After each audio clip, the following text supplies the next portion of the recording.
Alors bonjour à tous.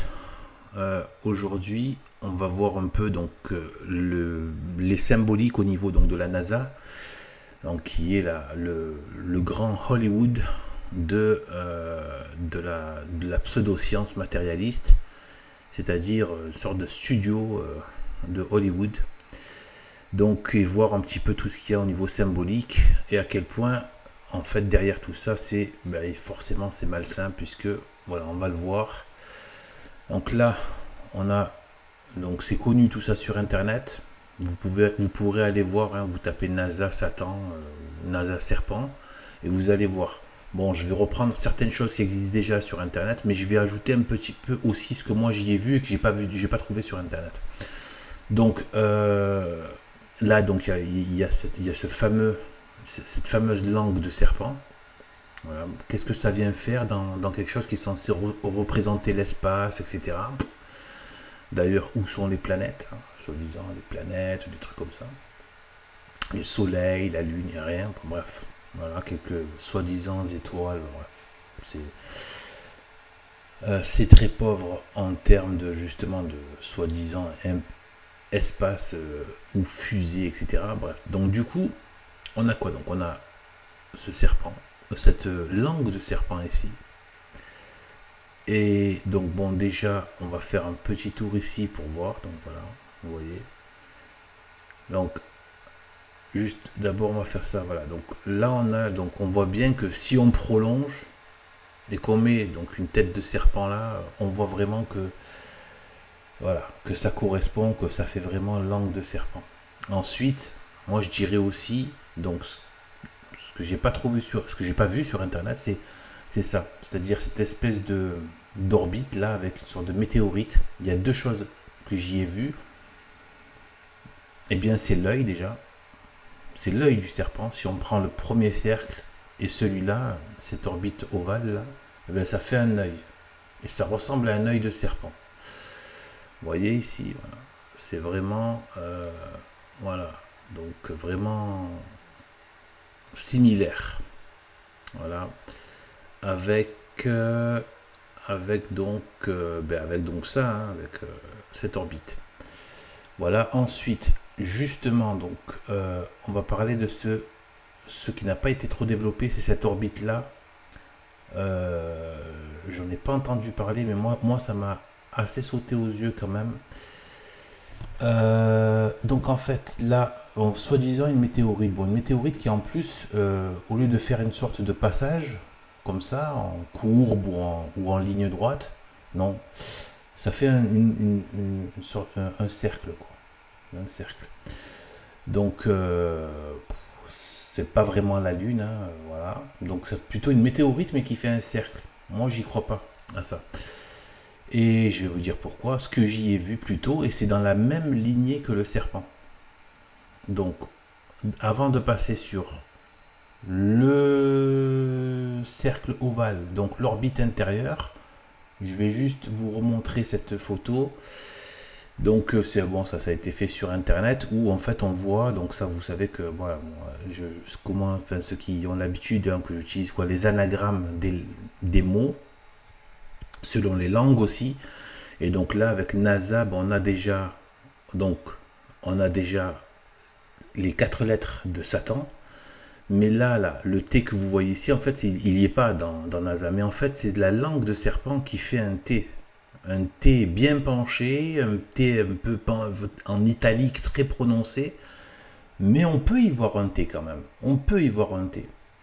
Donc voilà, en fait, si même on enlève ce T là en blanc et qu'on met donc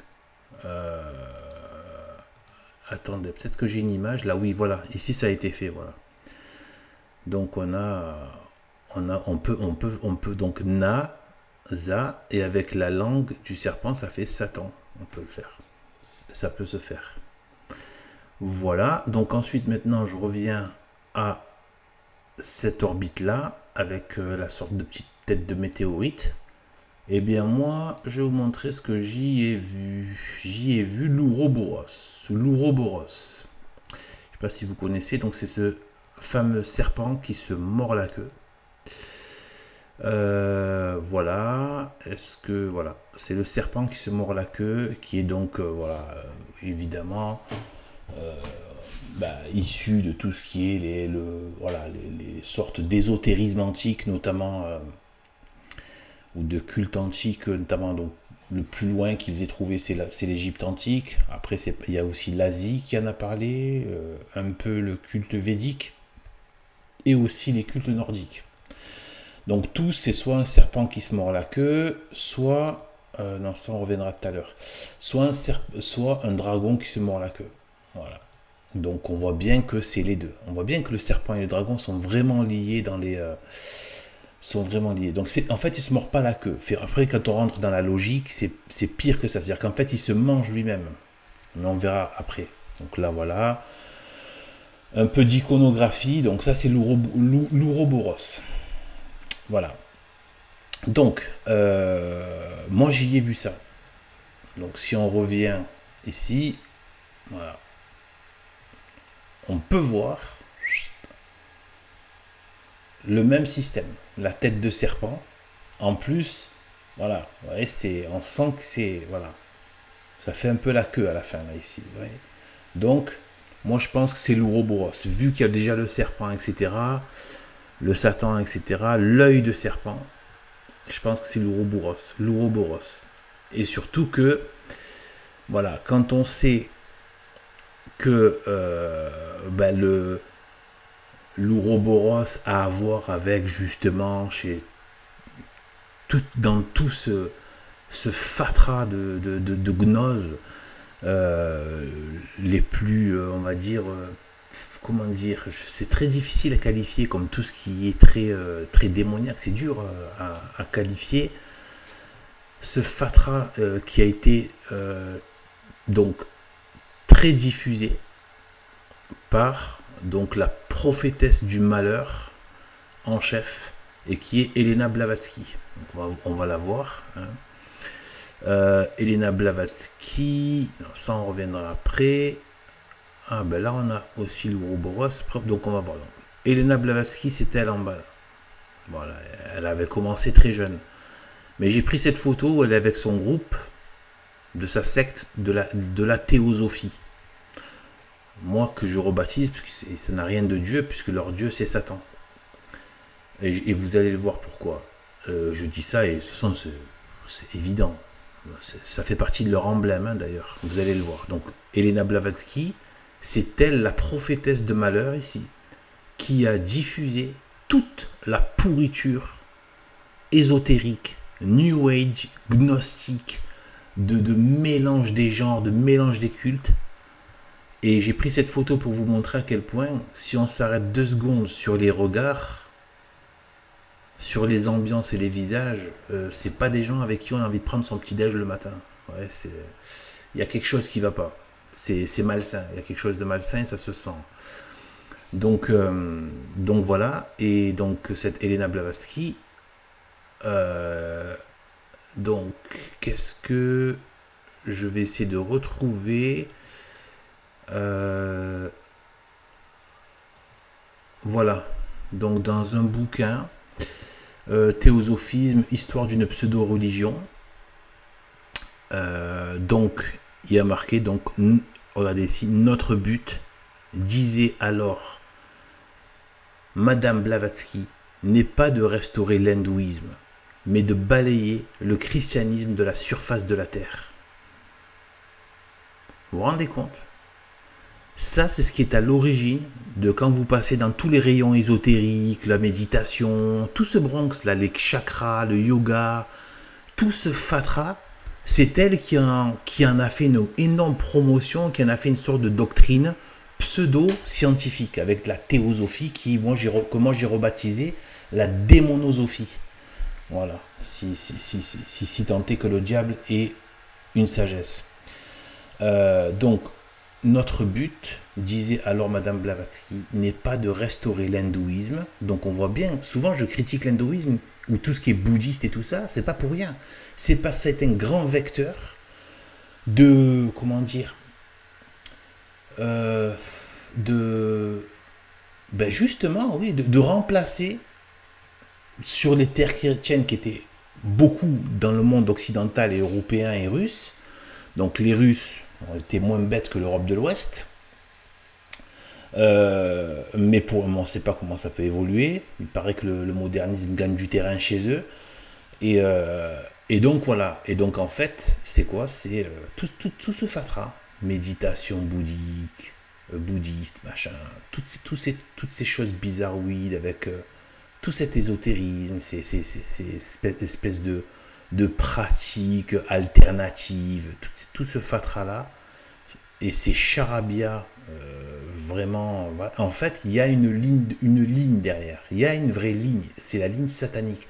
Mais comme Satan est très malin, il dépasse de loin toutes les intelligences qu'on peut imaginer. Donc, on se dit, mais comment c'est possible? Mais les gens ne se rendent pas compte à quel point Satan a une intelligence qui nous dépasse. C'est-à-dire, le plus petit des anges nous dépasse en tout en termes d'intelligence. Pour Satan, il fait c'était parmi les plus hauts de la hiérarchie céleste avant de s'insurger et de tomber. D'accord? Et encore, comme je le dis, il est bridé. Ça, tous les même les pères de l'Église le disent, que Satan a été bridé. Il n'a pas tous les pouvoirs. Il a le pouvoir de... Voilà. Normalement, il a un pouvoir que l'homme est capable. S'il penche vraiment du côté de Dieu, eh bien, il a la possibilité... Eh bien, l'homme ne cédera pas. C'est-à-dire, si vraiment il penche du côté de Dieu. Maintenant, voilà, parce que Dieu ne va pas tenter plus que ce que l'homme peut. Voilà. Sinon, il serait injuste. Mais Dieu est juste, parfaitement juste. Donc, toute la tentation qu'il a laissée à Satan, et aux démons, ce sont des choses qu'on devrait pouvoir surmonter, pas forcément par nos propres forces, mais en demandant justement les grâces de Dieu, bien évidemment par la Sainte Marie. Donc, on peut aussi prier, bien évidemment, Jésus-Christ, notre Père, le Sainte-Marie, le Saint-Esprit, mais bien sûr, on va pas revenir là-dessus, c'est la grande médiatrice de toutes les grâces. Donc, il faut essentiellement passer par Marie. Après, ça n'empêche pas de temps en temps de demander de parler directement à Jésus-Christ. Donc, vous voyez que cette femme-là, donc celle qui a promu tout ça, celle qui est un peu la prophétesse de malheur, de cette gnose modernisée à partir de l'hindouisme et tout ce charabia et ce fatra, eh bien, elle pense ça. Son véritable but, c'est juste de balayer le christianisme de la surface de la terre. Donc, ce qui montre bien qu'ils en ont rien à cirer de l'hindouisme, du bouddhisme et de toutes ces choses. Ils en ont rien à faire. La seule fonction de tous ces clubs de yoga, etc., toute cette diffusion, l'ésotérisme, les pratiques alternatives, les trucs qui travaillent sur l'imagination et tout, etc., j'étais dedans, j'étais même pratiquant dedans. Grâce à Dieu, je n'ai pas jamais fait de choses dans le sens faire quelque chose contre quelqu'un ou faire du mal ou voilà, des choses vraiment, voilà. Mais c'était pour avoir des pouvoirs. C'était ma vanité, mon orgueil perdu que j'étais dans tout ça et je trouvais que c'était waouh, ça avait du sens, etc. et tout. Et ça ouvrait des horizons. En fait, non, ça ouvre les portes de l'enfer. C'est tout ce que ça vous ouvre, en fait. Et du mal-être. Il n'y a pas de bonheur là-dedans. Il y a des moments d'euphorie, mais que le démon vous fait payer cher dans au profond de vous. Et même à l'extérieur. Donc, même dans sa vie, même sociale ou personnelle, ou des choses comme ça. Donc en fait, et vie intérieure. Donc en fait, Voilà, et ensuite, donc il dit, voilà, les choses ont-elles changé depuis lors, autant que les apparences pourraient le faire croire, il est tout au moins permis de se méfier en voyant que la grande propagandiste du nouveau christianisme ésotérique est Madame Besan, la même qui s'écriait jadis qu'il fallait avant tout combattre Rome et ses prêtres, lutter partout contre le christianisme et chasser Dieu des cieux. Vous vous rendez compte le degré de satanisme? Je sais même pas si Satan fait, bien sûr qu'il doit dire ça, mais je sais même pas s'il a osé le formuler comme ça, quoi. Je veux dire, vous vous rendez compte, quoi. Un petit microbe, une femme microbe, un microbe, même pas un atome. C'est quoi, c'est même pas une bactérie par rapport à Dieu. Je veux dire, ils sont là, lutter partout contre le christianisme, chasser Dieu des cieux. Non, mais qu'est-ce que c'est que ce truc? Vous vous rendez compte? Donc voilà, et tout ça, ça vient de là, c'est eux les théoriciens de tout ça, et donc vous voyez bien que l'hindouisme, le bouddhisme et tout ça, ce n'est qu'un moyen de faire du satanisme antichrist. Voilà, ils en ont rien à faire des, je sais pas quoi, du zen et toutes ces, voilà. Donc, voilà, et voilà ce que, donc, l'Ouroboros. Alors, ce qu'il faut savoir, c'est que la société théosophique, voilà. Bon, il y en a plusieurs, hein, mais une seconde, j'essaie de retrouver. Donc ça, on n'en a plus besoin. Donc ça, c'est pas encore. Voilà, donc ça c'est voilà, ça c'est l'emblème de la théosophie. Donc de elle. Hein. Est-ce que je vais la retrouver? Donc de Blavatsky. Ouais, ici, c'est donc le sceau de Satan, hein, du satanisme. Ils ont aussi mis cet Ouroboros qui se mange la queue, ou qui se mange lui-même, avec un pentagramme inversé évidemment, et une couronne de roi en haut. Donc c'est le prince de ce monde, et qui couronne la tête quelque part, la tête du bouc et du serpent. Du dragon et du serpent. Parce que c'est pas que les gens voient qu'un bouc, mais en fait, non, c'est la tête du dragon aussi. C'est le bouc et le dragon. Le dragon, parce que c'est Satan, le diable, et le bouc, parce que les boucs, symboliquement, c'est ceux qui seront, que le Seigneur a dit, qui seront à gauche et qui iront en enfer. Enfin, c'est l'humanité qui est le bouc. Et qui était, bon, là je vais pas parler de ça, mais c'était même Saint Augustin avait associé donc les chèvres donc au mauvais, à la postérité de Satan. Donc, parce que voilà, les boucs ont souvent toujours été mal vus, etc. Et que c'est voilà, une mauvaise animal, bon, qui traîne comme ça de mauvaises choses. Et que voilà, donc c'est identifié quand même à la postérité de Satan. Donc c'est à la fois le dragon et l'humanité satanisée. Voilà, tu as le bouc, le dragon et le bouc. Là, c'est pour ça il y a souvent les satanistes mettent un homme avec une tête de bouc. Donc un homme-femme, un homme qui a aussi des seins. Ouais, donc on voit l'histoire de transgenre et tout ça. Et avec une tête de bouc et des cornes et il y a aussi des traits, des cornes de dragon. D'accord, c'est mélange de bouc et de dragon, c'est ça.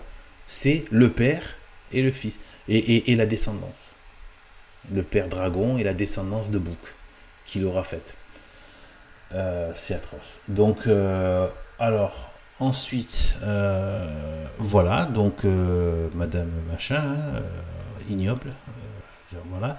Donc, voilà ce qu'ils disent. Donc, voilà, donc, regardez-moi ça.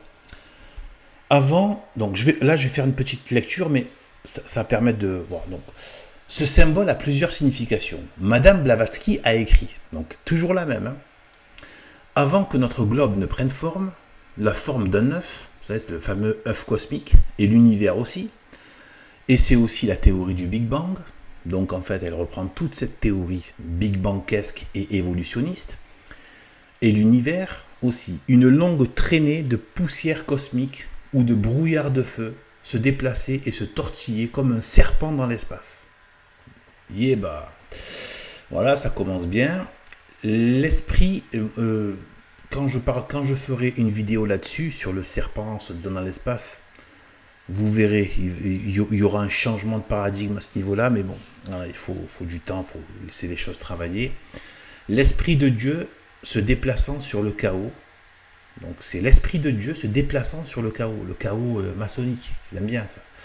Donc oui, mais oui, il y avait le chaos, il y avait le tohu-bohu, bien sûr, mais eux, ils ne voient pas les choses de la même manière. Était symbolisé par chaque nation sous la forme d'un serpent ardent, soufflant du feu, bien sûr, le dragon donc, et de la lumière sur les eaux primordiales. Donc en gros, il remplace l'esprit, qui était le Saint-Esprit, l'Esprit de Dieu planait sur les eaux. Et eux, ils l'ont remplacé par un serpent ardent, soufflant du feu, donc le dragon, le Satan, voilà, qui est là en train de souffler sur les eaux primordiales, jusqu'à ce qu'il ait incubé la matière cosmique. Mais oui, bien sûr. Encore une espèce d'intellectualisme débile, là, mais pour impressionner l'auditoire, qu'il ait incubé la matière cosmique, n'importe quoi, et lui ait fait prendre la forme annulaire d'un serpent avec sa queue en sa bouche. Voilà. Qui symbolise non seulement l'éternité et l'infinitude. Oh, super. L'éternité et l'infinitude. Wow. Ça me fait penser à Ségolène Royal avec la bravitude. Donc, mais aussi la forme globulaire de tous les corps formés dans l'univers. Pas du tout. Il y a des disques, c'est pas forcément des globules. Voilà, dans l'univers à partir de cette brume ardente. Voilà, une sorte de chaos ardent. C'est le Big Bang en fait. L'univers ainsi que la Terre et l'homme se débarrassent périodiquement, comme des serpents, de leur vieille peau. La religion, le christianisme, le bien. Il faut se débarrasser de tout ça. Pour en revêtir de nouvelles. Wow, le yoga, le salut au soleil. La lutte contre l'ego. Oh, il faut se battre contre l'ego. Namasté.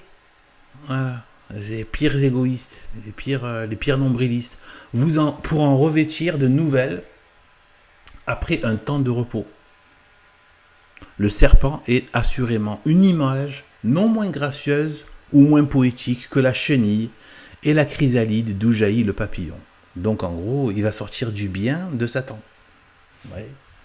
Voilà. Donc là, mais ils embellissent. Bien évidemment, tout ce qui va sortir de Satan, c'est le venin, et c'est le mal, et c'est l'ordure. Voilà, et c'est le malheur. Voilà, parce que tous ces gens n'ont jamais fait de société, et à chaque fois qu'ils prennent le contrôle quelque part, ça sent les ténèbres, l'horreur, les fumées de l'enfer. Tous ces gens, que ce soit la République, la démocratie, soi-disant, le maoïsme, le goulag russe, etc., etc. Et certains cultes hérétiques, que je ne vais pas citer ici. Donc,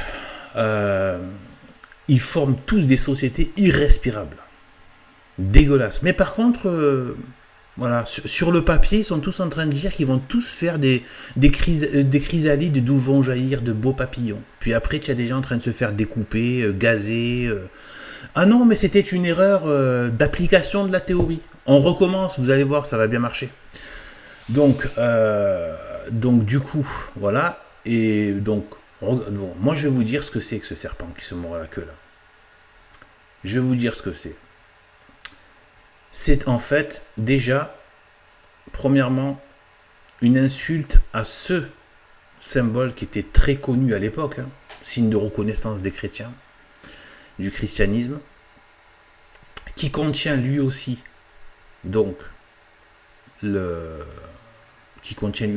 l'étoile. Non, ça c'est moi qui le dis, c'est pas d'église, c'est pas de foi.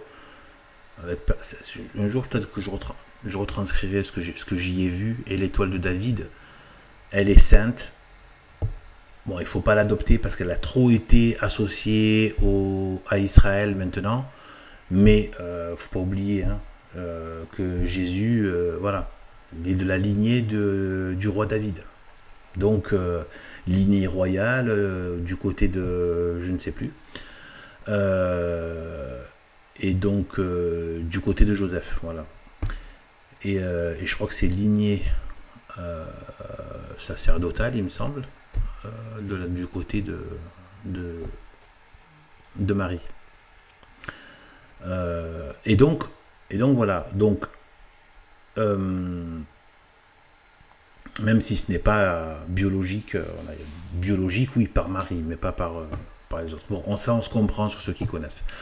Donc, là, voilà. Donc, l'étoile de David est très importante. Elle est sainte. Elle est magnifique. C'est le 6. Le 6 est très présent dans l'œuvre du Christ, etc. Et tout. C'est pas quelque chose qu'il faut. Et de Dieu aussi, avec les 6 jours de la création, etc. Bon, bref, je ferai peut-être une petite vidéo de géométrie sacrée, peut-être un petit peu là-dessus.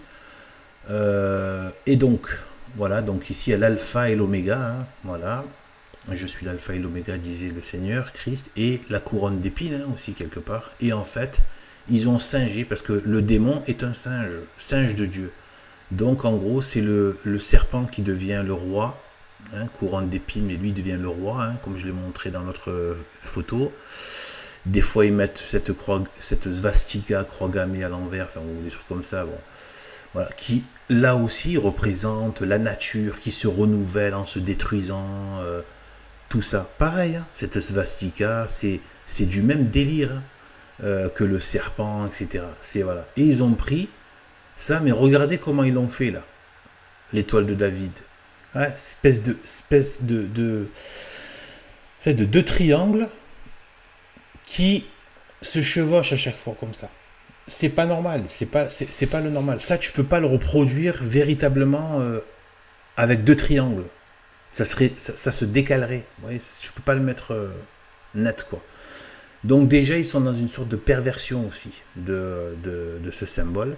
Et moi, ce qui me dégoûte le plus dans cette théosophie, même si c'est pas très connu du monde, c'est qu'en fait, ils passent leur temps à parler du christianisme. Ils passent leur temps à vouloir faire dire à Jésus, je suis tombé sur de ces trucs, ça serait trop long de tout reprendre. Ils associent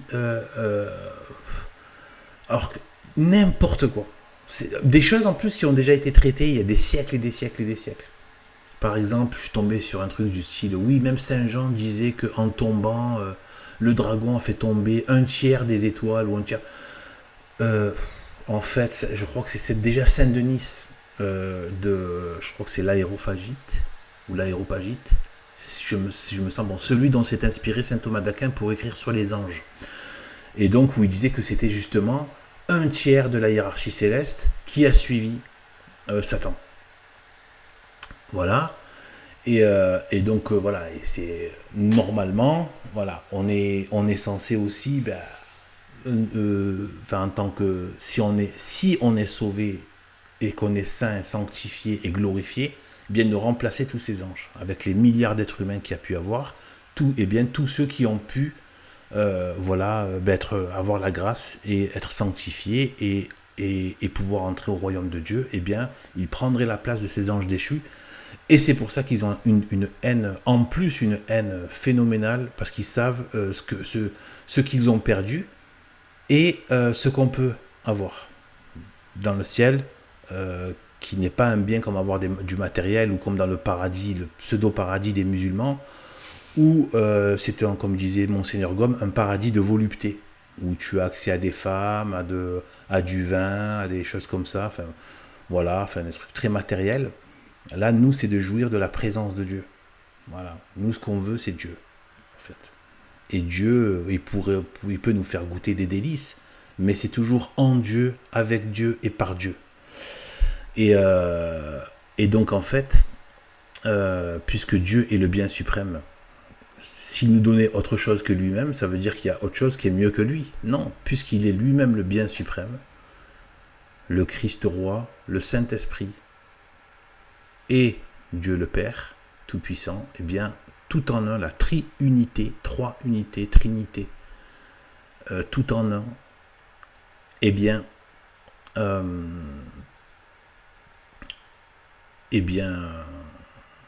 c'est ce qu'il y a de mieux, tout simplement.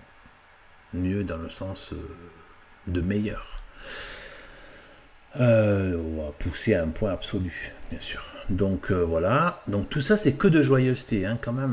Donc voilà. Ensuite, qu'est-ce que je devrais couvrir aussi comme machin, voilà, plein de fatras ésotériques, hein. Si vous voulez faire des pauses sur image et regarder ce qu'il y avait. Bon, c'est en anglais, mais bon, voilà. Vous pouvez peut-être retrouver la page.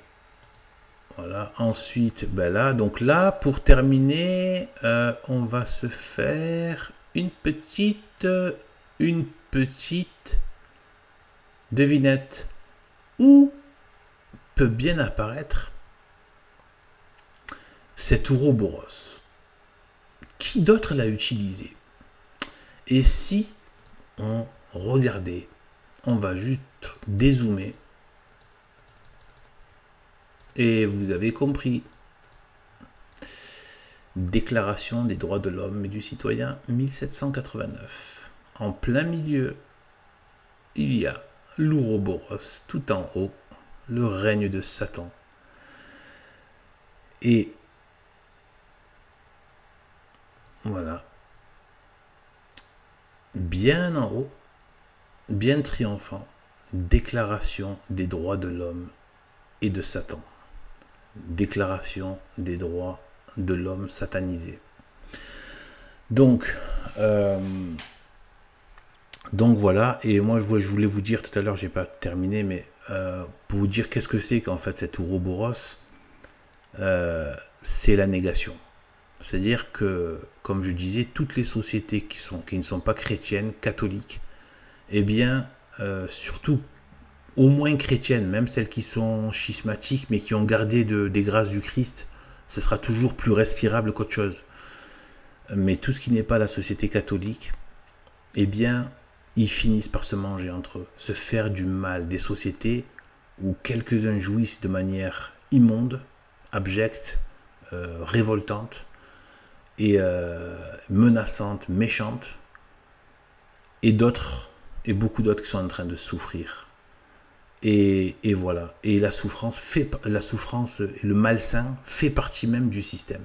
On l'a vu avec tous les systèmes qui ont voulu fonctionner sans le Christ. C'est toujours des sociétés dégueulasses parce qu'elles n'ont rien, elles n'ont pas de bien. Une fois qu'elles ont fini de détruire le bien, c'est-à-dire le Christ, c'est-à-dire Sainte Marie, c'est-à-dire la sainte foi catholique, la sainte cité de Dieu, qui est la cité catholique, une fois qu'ils ont fini de la détruire, qu'est-ce qu'ils font?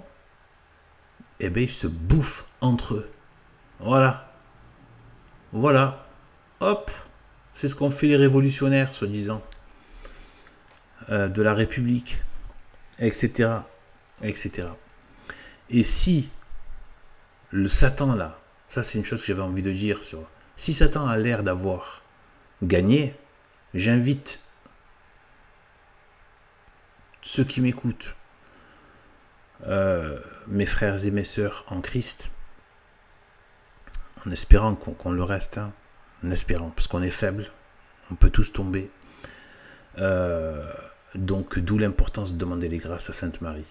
Vraiment, c'est vraiment ce que tout devient très évident de plus en plus. Moi, ça m'est venu de plus en plus, c'est d'une évidence. Et donc,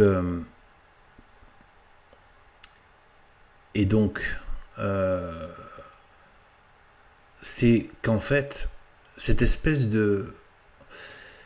Ce que je pense, hein, c'est qu'en fait, en m'appuyant sur des données de foi, donc, ce que j'ai eu en méditation, c'est que l'Église universelle, hein, donc catholique et universelle de vérité, comment dire, elle a vécu en grand sur des siècles et des siècles, 1800 ans environ, et ça continue pour le peu qui reste. Elle a vécu ce que peut vivre le chrétien. le parcours du chrétien.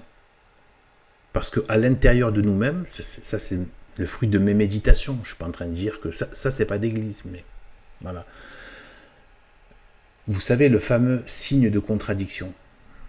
La prophétie qu'avait fait le sage, je crois que c'était le sacrificateur, il me semble, à la présentation de Jésus au temple, quand il a dit ça à Marie, à Sainte Marie, et qu'il lui avait dit, voilà, il sera un signe de contradiction.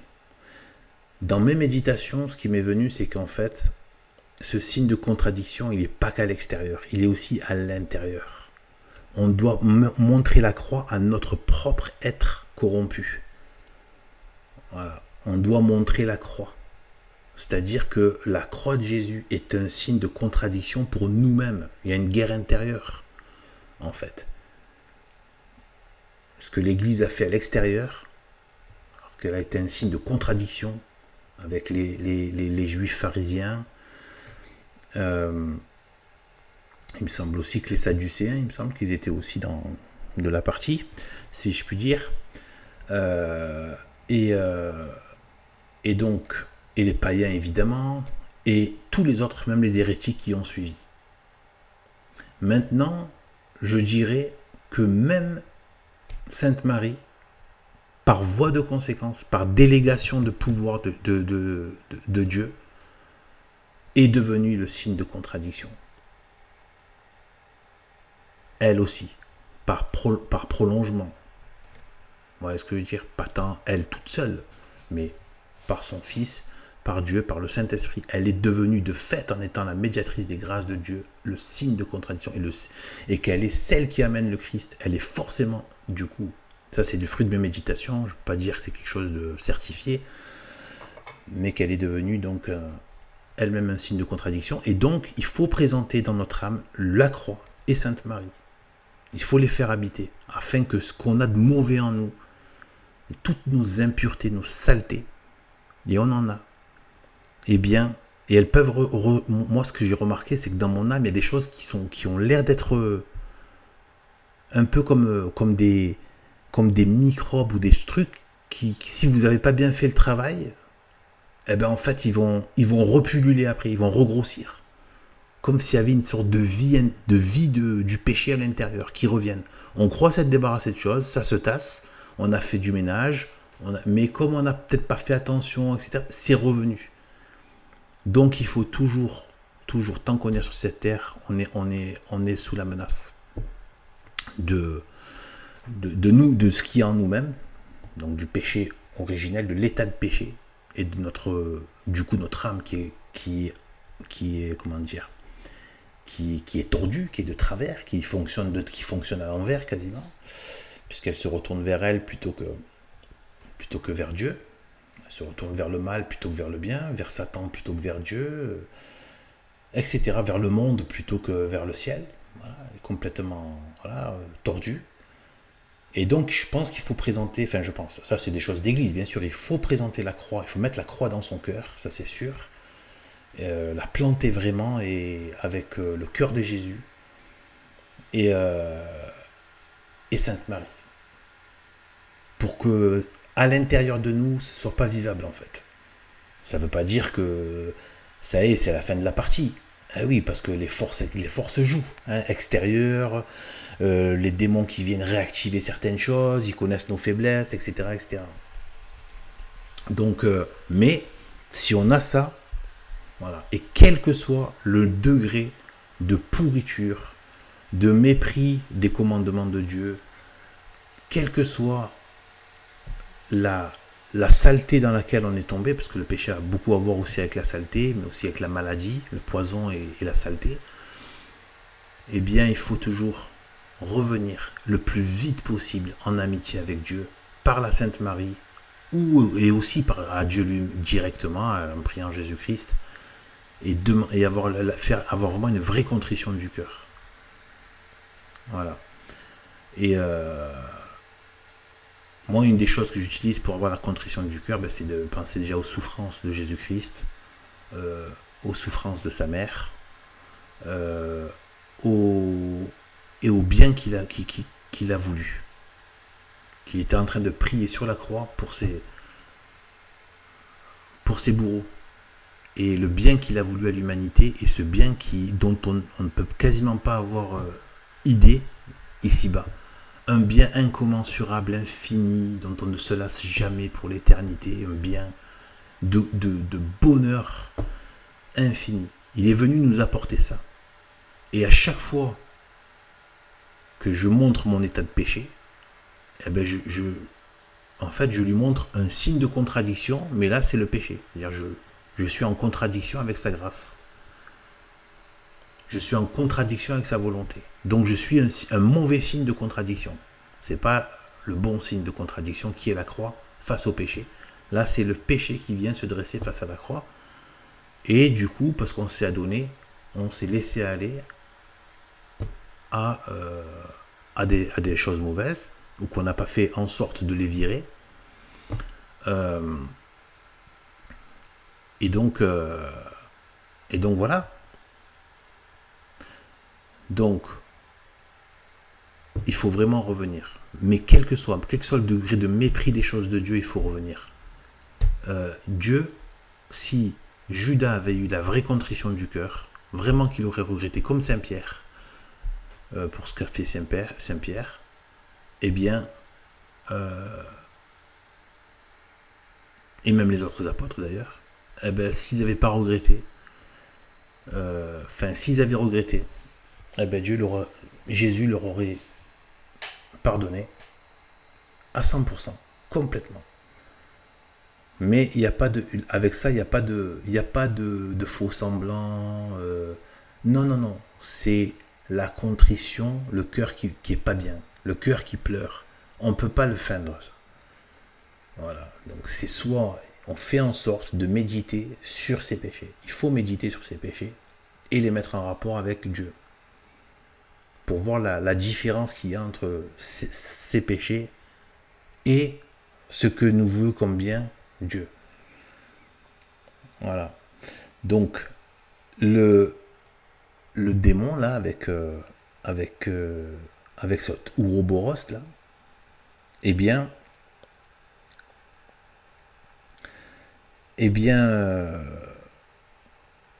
en fait, ils finissent par se manger entre eux parce qu'ils n'ont pas de bien en eux. Tout ce qu'ils savent faire, c'est faire semblant d'être le bien. Ah oui, et je disais donc, les chrétiens, dans mes méditations m'est venu que une âme, la vie d'une âme, c'est un peu ce qui s'est passé aussi au niveau macro, au niveau de l'Église tout entière. Alors, de quoi je veux parler ? Je veux parler des 3 stades de la vie purgative, la vie illuminative et la vie unitive. Ça, si vous connaissez pas, moi je l'ai appris de l'abbé Laffitte. Donc il faut aller regarder les vidéos de l'abbé Laffitte, essayer de vous débrouiller pour trouver ça. Moi j'ai pas la référence comme ça là tout de suite. Donc je sais même pas si je peux la retrouver parce que je crois qu'ils mettent pas de titre alors à certaines vidéos il me semble. Bon, à voir. Eh bien donc ces trois stades de la vie de l'évolution. La purgative, ça a été les débuts, notamment avec les tribulations des débuts, la contrition du cœur. Les gens se sont rendus compte que c'était des pécheurs et qu'ils avaient besoin d'être sauvés. Grâce à Dieu, grâce au Saint-Esprit, la grâce s'est répandue dans le monde et il y a eu les persécutions ignobles, abominables, il n'y a pas de mots pour décrire ces abominations, ces horreurs faites contre nos frères chrétiens dans le passé et nos sœurs chrétiens et même les enfants, les petits enfants chrétiens.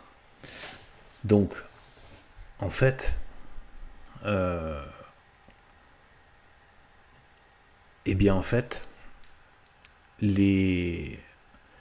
c'est un peu la vie purgative. Voilà.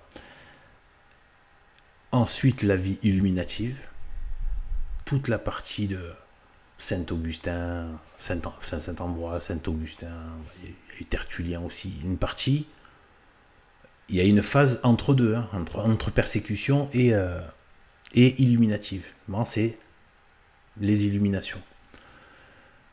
Et ensuite, donc jusqu'à saint Thomas d'Aquin à peu près, ça ne veut pas dire qu'il n'y en a pas eu après des grands penseurs du christianisme, mais en termes de grandes phases comme ça, de ce qui a vraiment forgé la structure de la Sainte Église, la structuration de la Sainte Église, et après, donc, il y a la vie unitive.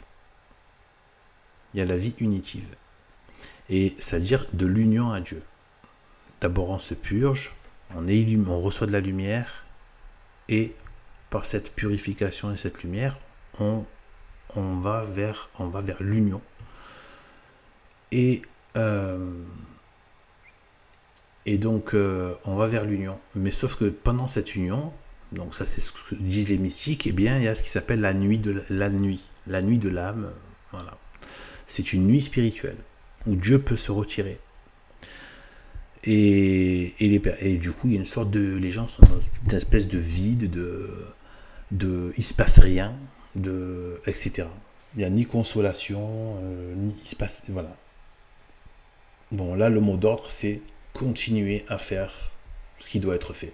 Continuer à obéir, même si Dieu n'a plus l'air de répondre. Enfin, il ne répond plus, mais il sait ce qu'il fait.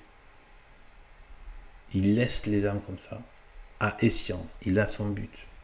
Les âmes, etc. Après ça, voilà. Si l'âme persiste malgré l'absence de Dieu à le chercher, l'union, après elle devient indestructible. Ça y est, c'est une union qui est faite. Après, est-ce qu'on peut atteindre ça de manière parfaite? Bon, ça je sais pas. Sur Terre, je veux dire. Et donc, à un moment donné, Dieu se retire. Et ça, c'est donc dans les conférences de l'abbé, comment c'est, je crois que c'est du frère Jacques du Mont-Carmel. Bon, vous connaissez, hein, Jacques du Mont-Carmel ou Joseph, je ne sais plus, j'ai un trou. Bon, en tout cas, vous voyez de qui je veux parler. Du Mont-Carmel, eh bien, voilà, qui parlait de ça et qui disait que plus on avance, et moins il y a de monde. Voilà. Plus on avance dans les stades, et moins il y a de monde. Il y a plus de gens qui en restent à la partie purgative. Voilà. Alors, je ne sais pas si je maîtrise bien ces concepts, mais au moins, vous avez au moins les grandes lignes quand même. C'est à peu près ça. Voilà.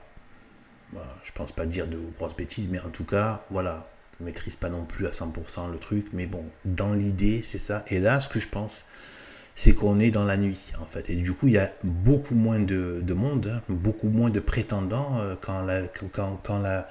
quand tout semble désolé et que Dieu semble s'être retiré. Mais il semble s'être retiré. Et il nous a tout montré déjà. Même sur la croix. Ou pendant le temps de la passion. Depuis l'arrestation dans le jardin d'Éden. Pardon. Même si là, j'ai fait un petit lapsus. Parce que, bref. Voilà. Il y a des corrélations avec ça par rapport à des choses que je suis en train de méditer en ce moment. Et que je découvre qui sont absolument fabuleuses. Et en fait, on voit vraiment la grandeur de cette révélation. Et donc, dans le jardin des oliviers, eh bien, voilà, à partir de là, Dieu semble s'être retiré. Dieu ne semble plus être là. Il est martyrisé, il est moqué, etc. Et pourtant, à la fin, il ressuscite. Et le triomphe vient. Donc il ne faut pas se laisser bluffer par cette espèce de triomphe apparent du démon qui fait sa constitution des droits de l'homme, qui fait sa NASA, qui fait sa bouffonnerie évolutionniste, etc. Parce que ça fait partie, à mon avis, du plan de Dieu. Et à mon humble avis, il y aura des vidéos là-dessus. Selon moi, en tout cas, on arrive vers la fin des temps. C'est mon avis, je ne peux pas le certifier, bien évidemment. Je ne parle pas de l'heure, mais on peut. on peut méditer quand même sur la fin des temps. Et voilà. Donc voilà. Et donc voilà, bon, j'étais en train un peu de penser à des choses, savoir si je relance des choses ou pas. Je crois que je vais arrêter, ça fait 50 minutes, c'est énorme. Bon, j'espère que ça vous aura apporté un petit truc. Voilà, et ben, je vous dis à plus tard. Bonne vie chrétienne. Salut.